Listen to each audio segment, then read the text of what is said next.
Hey y'all, how we doing? Shout out to Bear Nation for tuning in for another episode of the Bare Necessities of Entrepreneurship, a podcast for the entrepreneur-minded, created by entrepreneurs, discussing the real stories that give you the tools to overcome challenges and stay true to your real self. As always, I want to give a shout out to our partners over at Fin. Fin is a social good platform that creates employee engagement and builds culture. We've teamed up with Fin to give back to the communities that we serve. For every episode, we will be donating $10 to the cause of choosing by our guest in the Fin platform. Enjoy today's episode.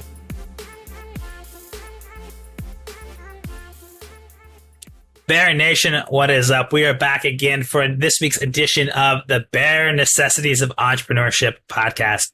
And I am sitting here with my guest, Josh Jackson. Josh is the co-founder and CEO of Promptuous. He is an insurtech entrepreneur with expertise in product management and tech commercialization. He holds his bachelor's degree in international relations and a master's degree in information management from Syracuse University. He's obsessed with everything about startups and has experience working in B2B startups. His career journey actually started at his father's dental practice in Queens, New York, as dental assistant and later office manager. And working in this dental insurance directly, he saw how, should I say, antiquated the product experience was for patients and providers. Dental insurance is complex. If anyone's out there has ever had their teeth fixed, cleaned, done, you probably know.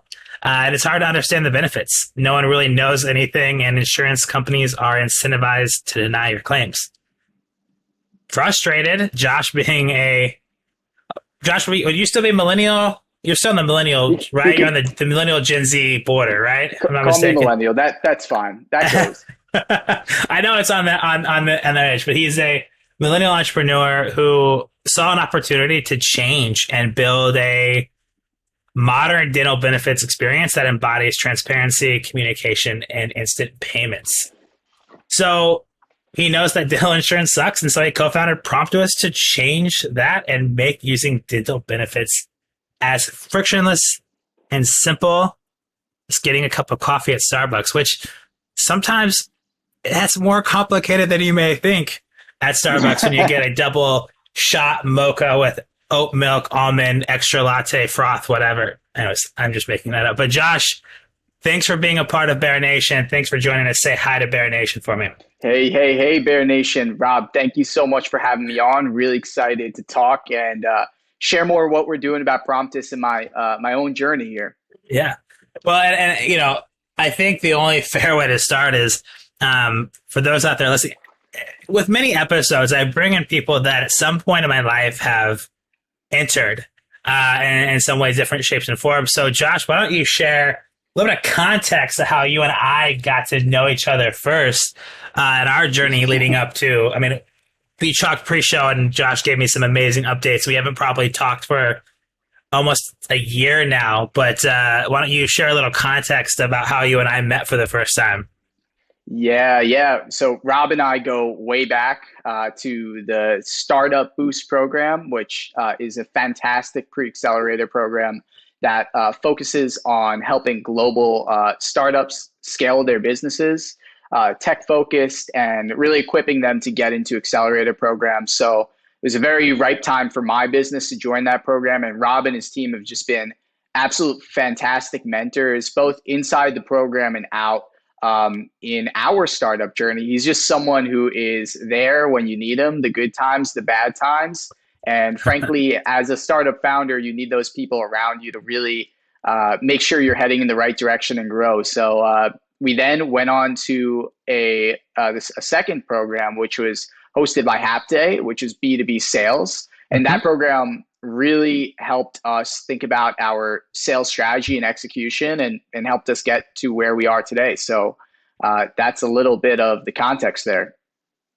Yeah, so we got to do two different programs together. And you know, I was actually thinking that time at Startup Boost seemed like such a long time ago. And, you know, you talked about in that intro I read out about your journey into entrepreneurship and seeing like frustrated about this. And So you're getting your degrees. And if I'm mistaken, did you start Promptuous while still in school, or is that kind of like right after? Because I know that all this Yeah. kind of intertwined. So like, tell me about this experience, like working for your father in the dental office, but also being like, fuck, this sucks. Let's change it. And like also getting a master's degree. So how did you balance all that and kind of begin like, I want to be an entrepreneur? Yeah, I think it's, throughout the journey of my life, I always wanted to create something that I could call my own. Mhm. And so throughout college, I dabbled around, like I'm sure many other, people in school, with many different entrepreneurial ideas, just hoping and seeing which one is going to stick.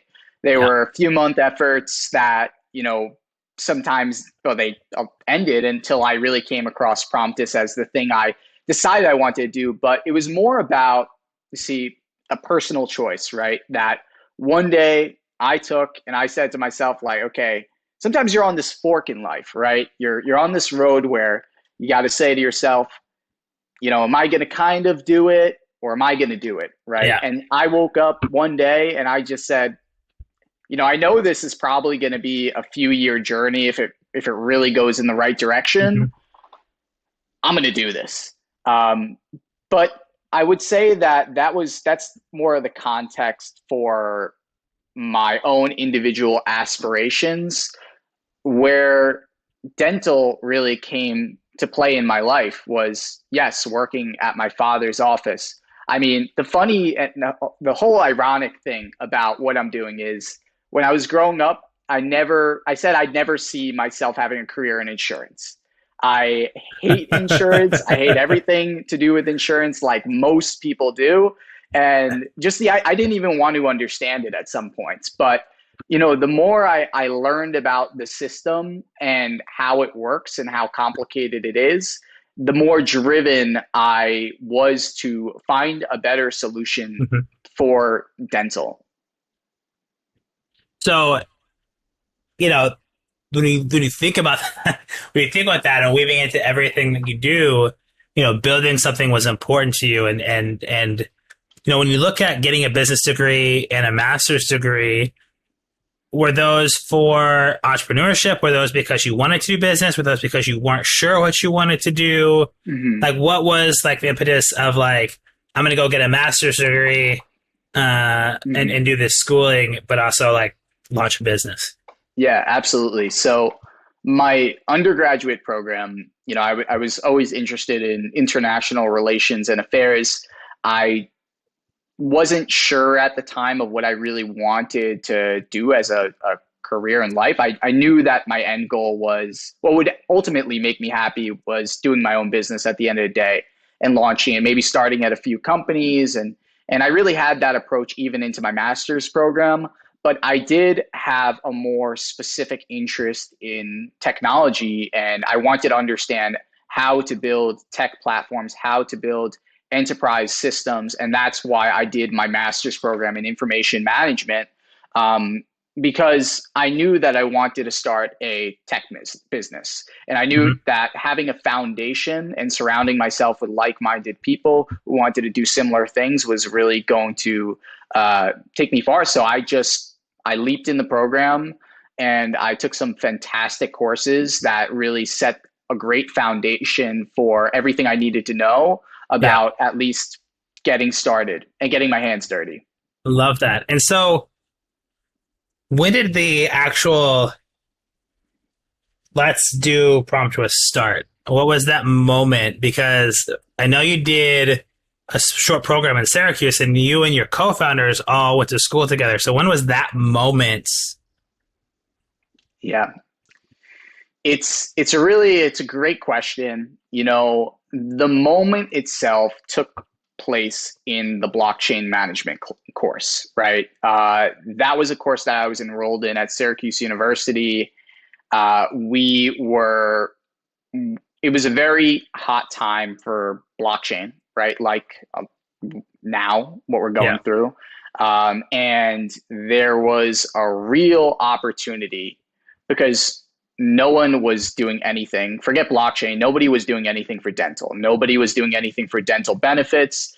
It was a black box in the economy. And there are no companies that are addressing the pain points that consumers are facing today.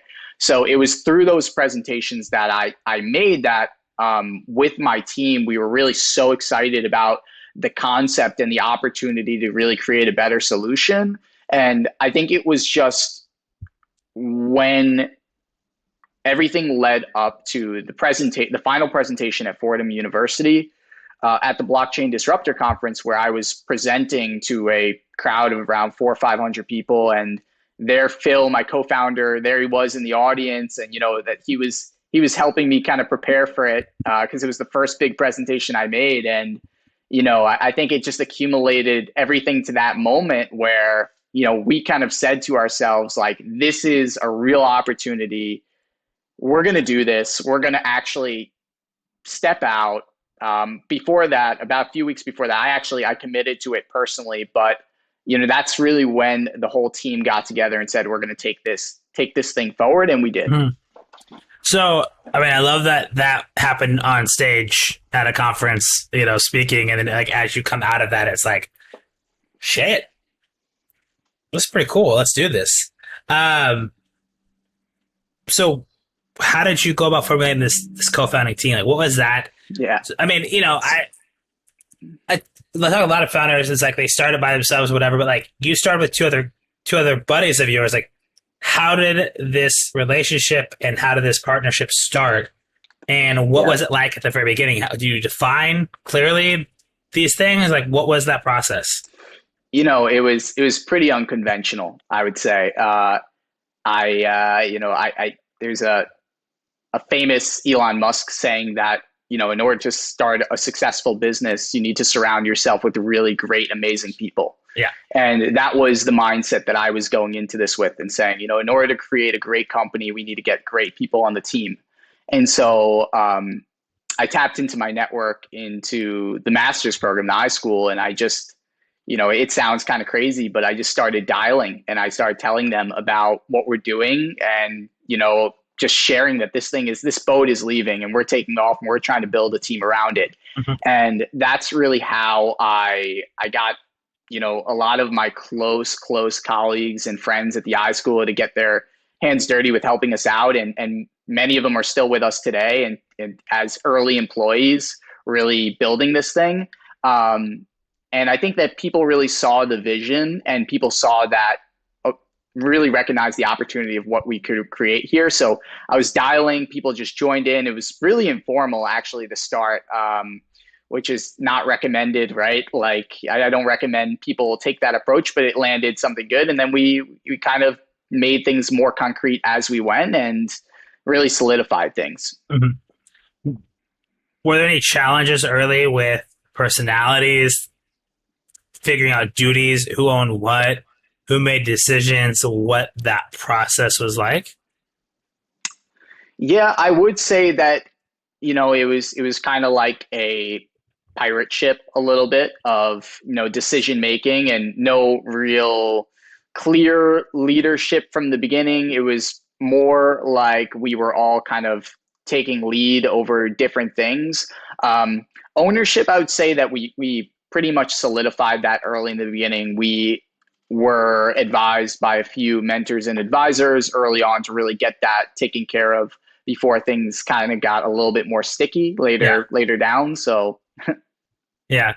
Well, I bring that up because I've had a couple of different conversations on this, and it's really hard to like, hey, let's define duties when we don't know what they are. But at the same point, you need to know who's running point on what and who kind of has final say. And that's something that John Lynn and I talked about in an episode, and something that Phil DeVecchio, my business partner, Half-Day Group, and I did early. Like we wrote out like this thing. In fact, he wrote me a 5-page letter of like goals, visions, plans, things we need to do, how we were going to break this stuff up so that we can like make notes on it and then use that as a defining document. That obviously changed, right, as you go about. But I think it's really important early on is to create some level of ownership. And know that sometimes others have expertise that you don't. And as a CEO, it is kind of the founder of like, hey, this is what I wanted to do. This is the thing I want to build. The ship is leaving. also making it very clear of like, you know a lot about this industry, like obviously for your dad and working for him, but you're not going to be able to make every decision, do everything. So it's a very unique challenge. So what was it like, basically right out of college, running a business? What was that experience like? I mean, Yeah. So I can basically say that, I didn't know what I was doing. I still, I'm learning every day. My approach for a while, like when you put yourself into boxes, right? When you add constraints around the machine and you're saying, this is what we're going to have to work on as an early stage startup for 6 months or 12 months, like this is how I define or measure progress. Like you're not really going to make really, you're not going to basically go to the next inflection point of your business. And what I really mean when I say that is that when we first got started, we were focusing a lot on product development processes. We really weren't focused on iterative, development, where you're building a product, doing a little bit of a sprint, you're testing the market development, and you're going back, right? Mm-hmm. And so we were measuring everything on kind of 6 month, 8 month timeline or something like that to really build our solution and go to market. But how you should really think about, I think how a lot of early stage founders and their startups, their teams should think about it is getting a product, a set of features out in market, getting feedback, iterating really quickly, and just in 2 to 4 week sprints, excuse me. Yeah. I love that. I mean, it was just kind of a go learn. And I think, what I talk a lot with people about is don't be fucking perfect. You don't need to be perfect. In fact, waiting till perfection, you're going to miss the boat because so much changes so fast. We live in highly technological age where things just happen. So get out, iterate, repeat. I love that. I find it impressive, right? I mean, I say you're kind of a millennial, like really that last year, the millennial, first year Gen Z entering that in the U.S. market. And, I think when I came out of college, I was still in this phase of just like, last thing I wanted was run a business. Like, let me just get some money in my pocket and, still hang out. So, what did you feel like do you feel like you sacrificed anything, or do you feel like it was your path, that's what it was, and you didn't care? Yeah, I mean, I think that there's in the bad days, right, when things are really not happening or not the greatest movement in the business, you do think about some of the things you kind of gave up to do what you do. But there is no doubt in my mind that everything I've done up to this point is completely worth it. Everything I threw, because it's sheer the experience, right? It's the learnings. It's everything about the industry, everything I've done that I could speak to, that now that I've done this, I know I could do it for any business I start in the future. Yeah. I just know exactly what I should be doing in the first week, 2 weeks, month, 2 months, exactly what's important, what's going to move the needle on a day-to-day basis. To kind of point something out of like any business I decide to start, is there a goal at some point to start another business? Is Promptuous what you do for life? Are you wanting to sell it? Have you thought that far ahead of like, are you going to be like a multiple time founder, or thoughts around that? Yeah, I mean, I think that's kind of my goal. Like, I think that I love to, take a new type of concept and be able to commercialize it, like obviously online or whatever technology, doesn't have to be fancy. And I just love the process. Like, it's not even about any sort of money goal that could come out of it. Those are just outcomes, but it's just more about the sheer experience of actually doing it. Not even with a CEO hat, like you just create something that you could, that has mass adoption, right? And that's the exciting part about looking back at it and saying, this is what we did.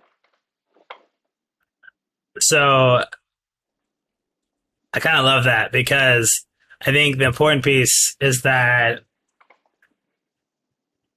there's opportunity to take what you've learned and replicate that. And I think you made a good point of like following up the process. And, there's conversations go around depending on what coach you look at and talk to. It's like you either got to be a goal setter, right? Goals and motivation. But motivation only takes you so far. Motivation does not create habits. Motivation Yep. inspires process. Process creates habits, right? And then habits create success. Yeah. And, I some people are like, oh, you need to put systems in place, this thing. At the end of the day, it's, do you love the process? Because if you love the process, whatever goal, whatever process, whatever system you put in place, it becomes second nature, right? Because you get excited about, I get to go fucking figure something out that is hard, or I get to go solve a fucking problem today. Like that shit is fun, and that mindset is, I think, unique. And so I love that you have this idea, like, Yep. look, I want to build the Promptuous, and then at some point either sell it, get absorbed, acquired, or it could run in a different capacity. But at some point, I know that I'm going to have that itch that I want to build something again. And Yep. you know that you're going to be keeping your eye out. I mean, obviously, this whole idea came from a blockchain class, which you look at blockchain now and you're like, makes sense of why I would kickstart. Like, how do we modernize something that is not modernized and annoying? Yeah. With large.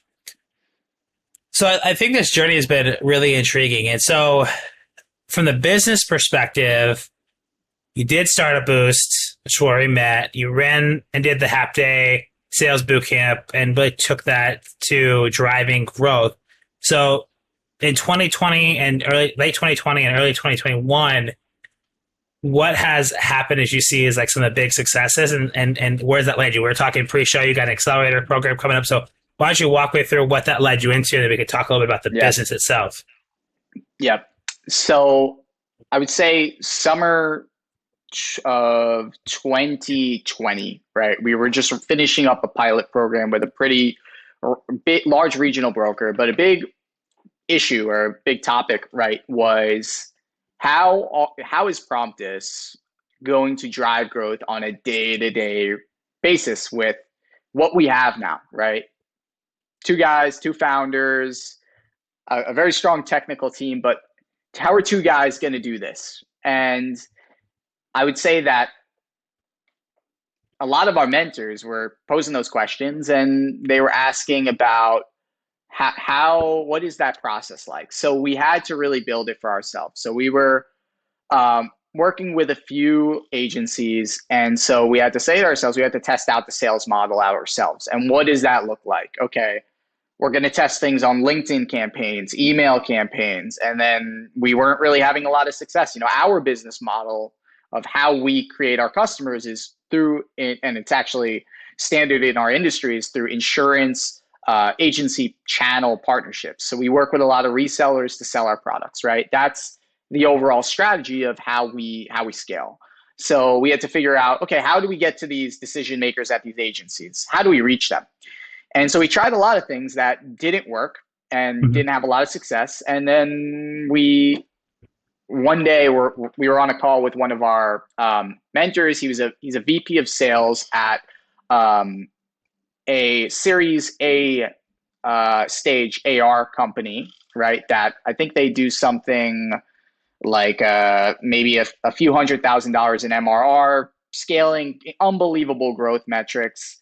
Guy knows what he's doing, and he said, it's not like I didn't know this, but he's like, why don't you try cold calling, right? Why don't you try that? And it's kind of like the awkward topic that nobody wants to, like a last resort thing. Like you feel weird about picking up the phone and calling someone and marketing your services, and there's been a lot of resentment against it in industry. But hey, we tried it. It was very daunting. Kudos to my co-founder Phil, who he just got going with it. Was having instant success. I mean, instant. We were getting meetings set up, and it was what was working. It was our model, and we baked it into our our execution on a day-to-day basis. We made 10 to 30 calls a day. We know that we could get 2 to 3 meetings set up from that. Then we start to know that what percentage of those conversations progressed to a partnership discussion, and then proposal, to a relevant opportunity, and all the way down the funnel to a close. Yeah. So that was basically it. That was our milestone. That's a big milestone in terms of figuring out that funnel, validating it, and now we know what we need to do if we're going out and looking for investment. Where are we going to put our money? We're going to put it into Yeah. sales, marketing. How are we going to do that? And say the other big thing. So we just got into an accelerator program, Expert Dojo. I wonder who's a mentor for that program. Yeah. And Rob here is a mentor for that program. So super excited where things are going. It's a great program, healthcare oriented, and it's just focused on growth, scaling and growth and sales. I'm excited. So, I love it. I mean, it's funny because I had no idea right until pre-call. It's like, hey, here's update. Oh, yeah, we got in this accelerator program. I was like, which one? Expert Dojo? Fuck, dude. I'm a mentor. He's like, yeah, I know. I read through the curriculum. And I was like, sales with Rob Napoli. Let's go. But, there's this big focus on sales, right? You talk about, you got to love the process. And with anything that's disrupting an industry, especially with big players, you have to really work at that process. And you just walked us through what you did over the last year, and you picked up the damn phone. And I think that's a bit of a lost art in today's automation world. And yes, there's people like, oh, email's dead. Email's not dead. Cold calling's dead. Cold calling is not dead. Video prospecting, all of it. You got to have a multi-channel approach. And at the end of the day, where are your customers, right? And the fact of the matter is you and your co-founder, Phil, picked up the phone and had conversations. And you drove business forward because people wanted to talk about this over the phone. Plain and simple. And I think for anyone that's out there listening is just because you send out an email campaign or a LinkedIn campaign and no one responds, doesn't mean that it's not validated. It doesn't mean it's a bad idea. Try other ways. Pick up the phone. Give it time to validate product market fit because, Josh, as you were just saying, you had, when you started that boot camp in the summer of 2020, one major pilot. Since then, you've got a number of companies and sales out of it and pilots going that we talked about pre-show. And what people don't realize is that the business had been going since we met in 2018 during the Startup Boost program. That's 4 years of growing this business and defining, from when you stepped off that stage, that we're taking this rocket ship to defining a team and the product and go to market, to taking it to market, to testing, to running through a pre-accelerator, to running through a boot camp, to now leading up to an accelerator. It takes time, energy, and effort. I think we're so quick to dismiss things. So from that standpoint, over these 4 years of taking this to market, did you ever think about quitting?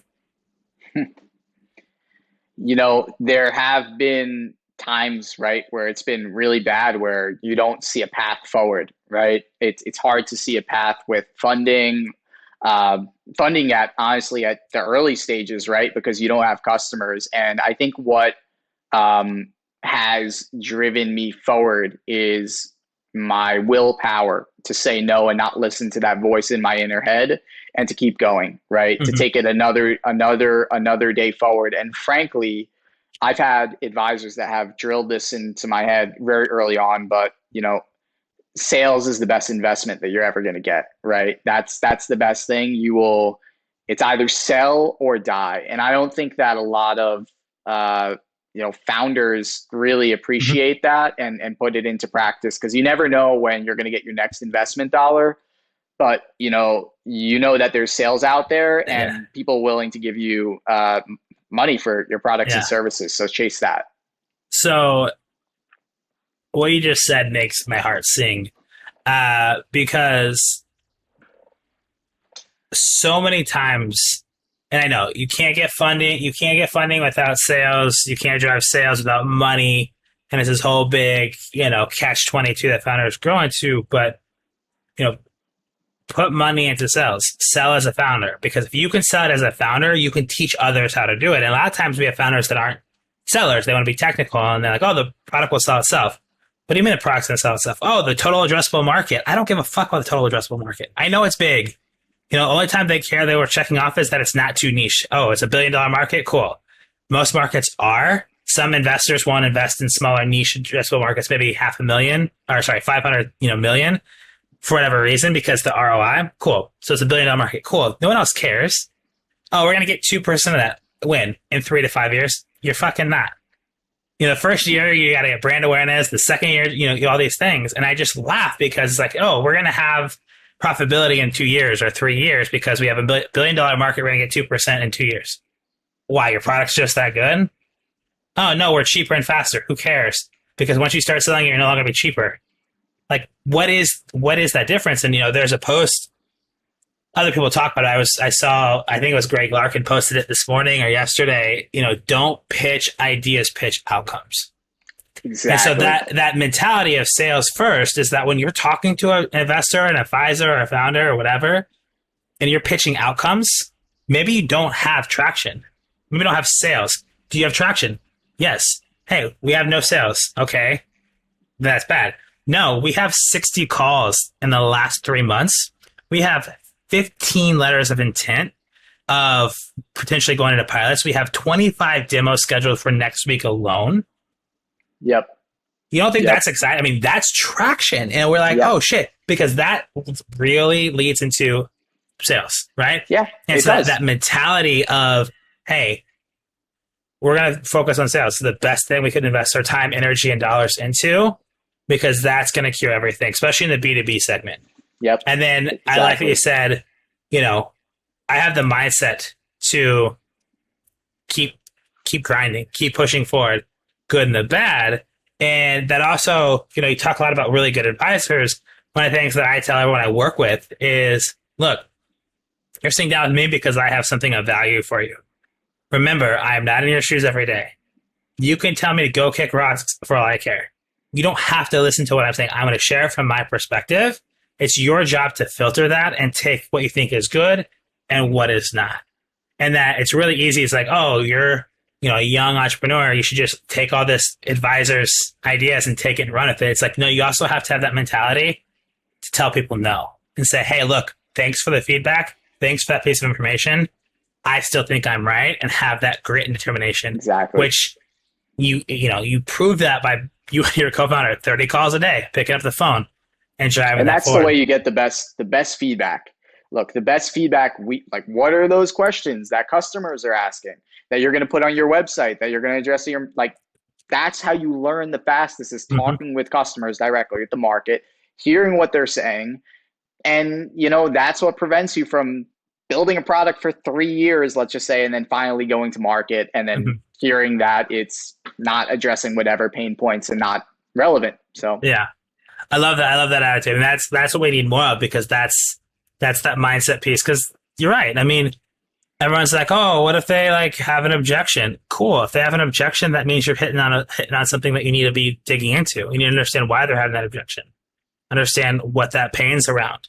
Those are things if they actually push back, that's probably a good sign that something you said sparked them. Otherwise, no, not interested. Yeah. I mean, we're so quick to be like, no, objection, done. They're not interested. So I know we're getting close to time, but as we look at Promptuous as a business, right, changing the dental benefits game, and you've got all these things kind of rolling. What is your plan? You've got the program coming up in the fall. What is your plan as you look at the back half of 2021? And what are some of those things that you're like, 2021 will be a successful year if? And how would you finish that sentence? Yeah, it's a great question. So we are really looking to expand our team. We're bringing on a lead VP of sales to really, now we understand the process. We understand what we need to do. We're trying to grow our sales team to maximize growth.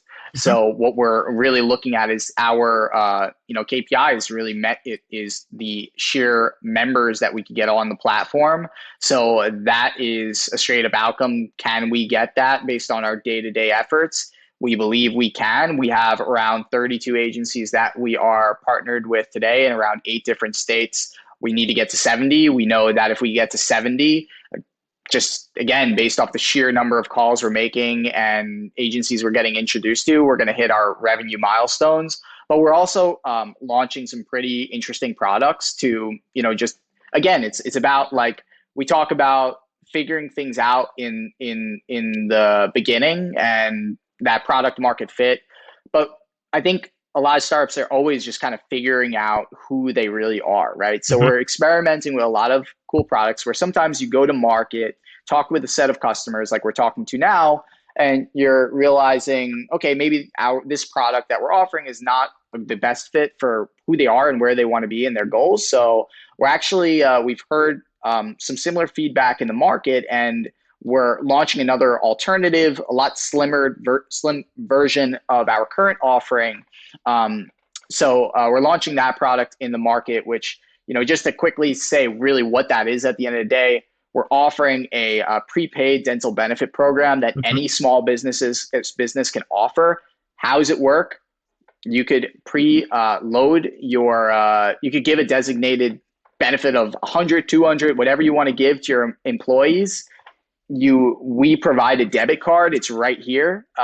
They can go to any dentist they want, right, and swipe this card. If they go to an in-network dentist, they get discounts, right? This is just complete alternative to dental benefits, traditional insurance, and it's super simple, super easy. So it's something that our customers have been asking for in the market. So we're launching it. Something we're really excited about.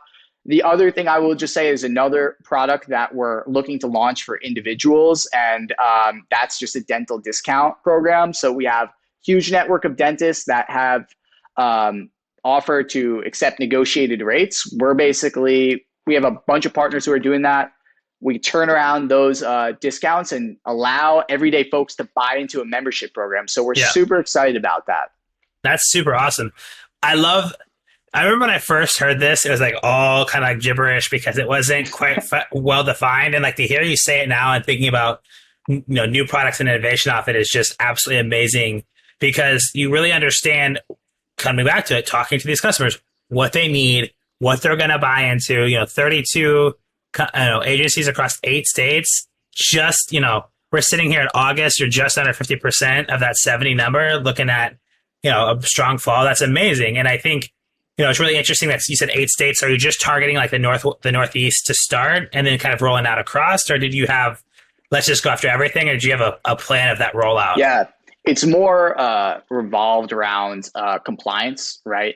So we're looking at the states that we can legally operate and do business in. So New York, Alabama, Colorado, Virginia, District of Columbia. So those states. And then we have other states that we have agencies in who they have clients in the states I just mentioned. So it's all good. But really, we're looking at a lot at Colorado and New York, Virginia are the hot states where we're focusing our day-to-day efforts. Love to hear it. So And anyone listening at Bear Nation, if they haven't found somebody when this comes out in September, they're hiring. Give Josh a call. Make sure that his information is in the show notes. So, Josh, it's really exciting to hear what you have on track for 2021 with growth and accelerator program, with the team, with new products. So it's exciting. Be sure to be following along and seeing how Bear Nation can step up and help.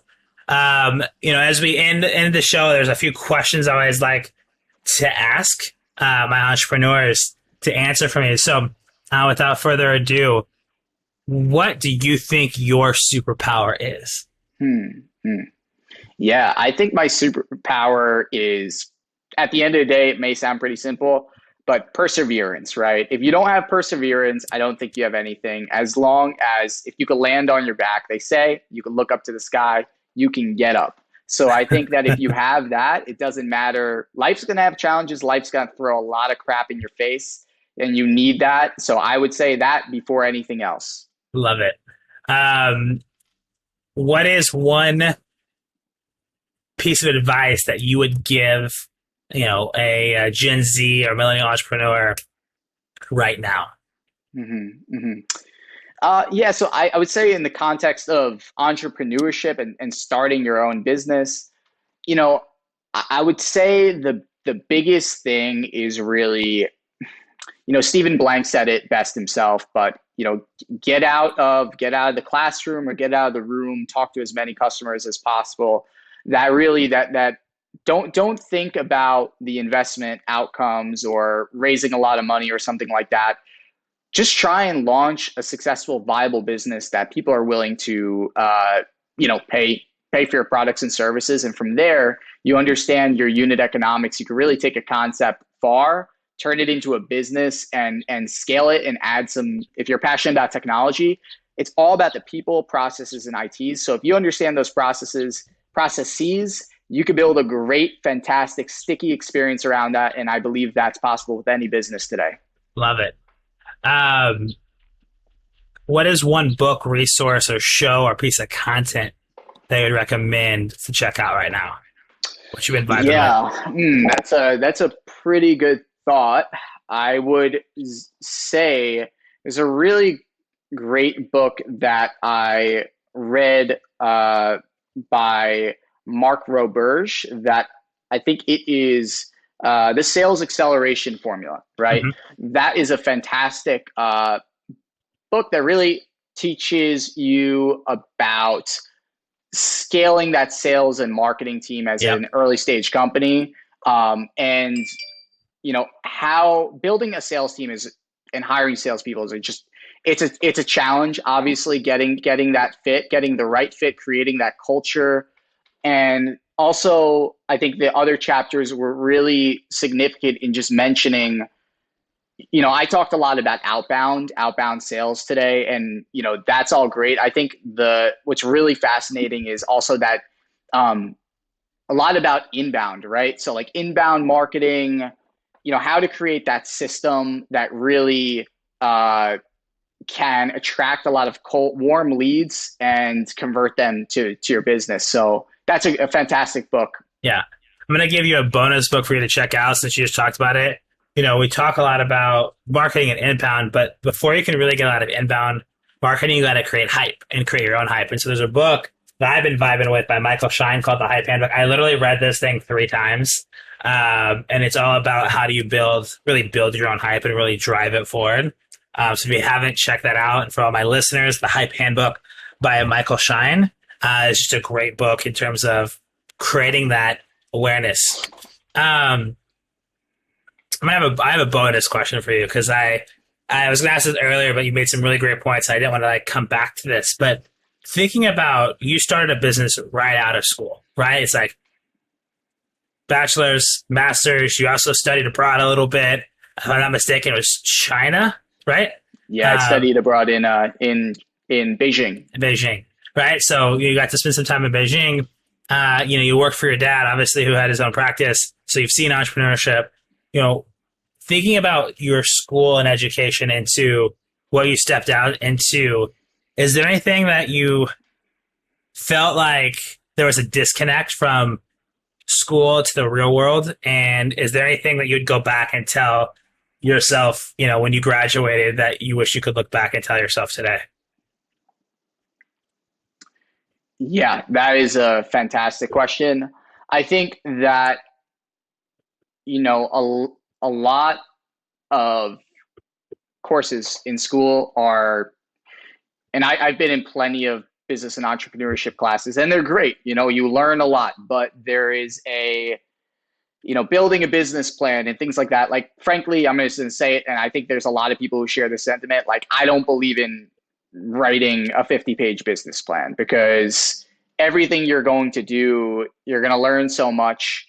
And all those projections, all those numbers, like the market research is good, but I think that it is too academic. And I think that it doesn't focus enough on the very basic things that you need to really actually start a business. Like sales is not taught in school at all. Like I learned nothing about sales. I didn't know anything. And I think that to sell is one of the best things that you need to know. So I think that that's just one thing I think that a lot of schools need to put into practice.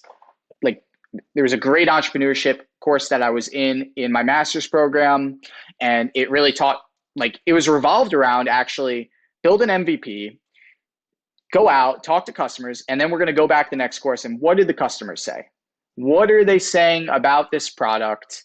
Let's help you get there. Let's help you get to a yes. Let's help you get sales. And you don't really find a lot of courses like that. I would say, looking back, so the question, if I understand you correctly, if I could tell myself one thing looking back, yeah, what would I tell myself? And I think what I would tell myself is, you know, honestly, put together a concept, right? Put together a concept. The market is, if you're in a huge market, right? It doesn't matter if you have one person that tells you no in a sales Yeah. opportunity, right? So put together a concept, put together the marketing collateral, forget the product, right? Okay, just forget the product that it's there, it exists. Try and sell it. Try and sell this product and see if you could get to a yes, right? Because if you could do that Hmm. and talk to 100 people and X amount of them say yes, you're on to something. If zero out of the 100 say no, you just get so much further off of lean product development from Yeah. a you know Yeah. yeah. Well, I love that because, I took a sales course because it was an elective. It was a night class. It was a 1 hour a week night class as an elective because I wanted to learn how to sell better, like just a personality thing. And I needed that as an elective for my major. But you're right. They don't really teach sales. I taught marketing. You teach it as a whole. It's a whole division. It's a whole major. I have a master's in marketing as well as I have a bachelor's and a master's in marketing. And you think that for us, the fact that sales is the most important job, it's your revenue producing business. We're not really teaching enough of it. But I agree, right? Like I understand the why you create a 50-page business plan and like from a process mindset, but like investors like, no, give me like a 10-page deck. Like I don't want to fucking see 25 pages. So like, okay, write a 50-page business plan, but when you actually give an investor deck, give me 10 slides with addendums in case I have questions. I feel like it's two different schools of thoughts, right? Short and concise because you need to have flexibility. It's like, what are your core business platforms? And just take it, test it, talk, sell, and you got something. So I love that as a message. Um, what's your lasting message that you want listeners to take away from today?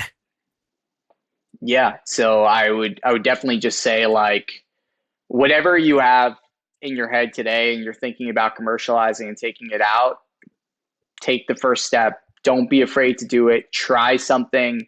If you try and nothing happens, worst comes to worst is you're going to learn, right? You're going to become a better person. We don't focus enough on self-development today. Myself, I want to get better every single year as a human being Mm-hmm. and who I am and my skill sets and my experience. So that only comes from taking the leap of faith. And I think I just say that all the time. So, you need to do it. And also don't get to the end of life being regretful, right? Yeah. Don't look back on the things that you didn't end up doing. Take the step today. And as you guys say, make it today. Do it today. Yeah, absolutely. I love it. And yeah, I think that's a great final message because invest in yourself and go make it happen because what we don't realize is what is the negative net effect if you're in the same place a year from now, right? Like if you're in the same place you are today a year from now, what is that negative net effect? It's not a positive effect. You haven't grown, right? In any shape or form. So I love that final message of go make it happen and go get it out and do it today. Like you can't wait. There's no you make it Do happen. it. Cool. Do it No, today. Yeah. get it done Try today. to I love sell it. today. Try to sell to Hey, like my pick guy. up the phone today. Like that is, like, why? Okay, it's a Friday at 4 o'clock. Why can't we still make cold calls? Like, I'm gonna wait till Yeah. Monday. No, do it right now. I mean, Monday they're going to be inundated. You might catch them before they go grab a beer. So, 100 um, percent. Josh, thank you so much. Love the energy for sharing your journey, sharing so much about process and kind of how you went about building this. And love hearing all the success. I'll obviously be seeing you here in a month or two when the Expert Dojo program kicks off. Bear Nation, I will make sure to connect you to Josh. Josh, how can people find you? What platforms could they be connecting with you on? Yeah, I would say if you're on LinkedIn, Josh Jackson, send me a request. I don't hold back. So always love connecting with new people. You could follow me on Twitter and Instagram as well. And my username for that, Josh Jackson as well. And Promptus, just I'll spell Promptus, Promptous. Follow our page, LinkedIn, Instagram, Twitter. And then, check out our website. And I would just say if there's any business owners here, right, like you're looking at adding a cost-effective, really easy dental benefit that your team is just going to love, hit us up. We'd love to learn more about what you guys are doing and evaluate if we're the right partner for you. Love it. Well, I will make sure to put all those in the show notes so they can connect with you and drive the conversation forward. Josh, once again, thank you for being a part of Bear Nation. Excited to see what you and Promptuous continue to do. And I know that you shared this with me right before the show, but congratulations on your recent engagement. I'm super excited for you and your bride to be. So congrats, brother. Yeah, thanks so much, Rob. Thanks for having me on. This has been awesome. Appreciate Absolutely. it. Bear Nation, if you like this episode, make sure you subscribe on Apple and Spotify. And if you're on Apple, please leave a review and let us know what you think. Until the next episode, stay well. Bear Nation, once again, thank you for listening to the Bare Necessities of Entrepreneurship. If you enjoyed this episode, please subscribe and leave us a review. And until next time, take care.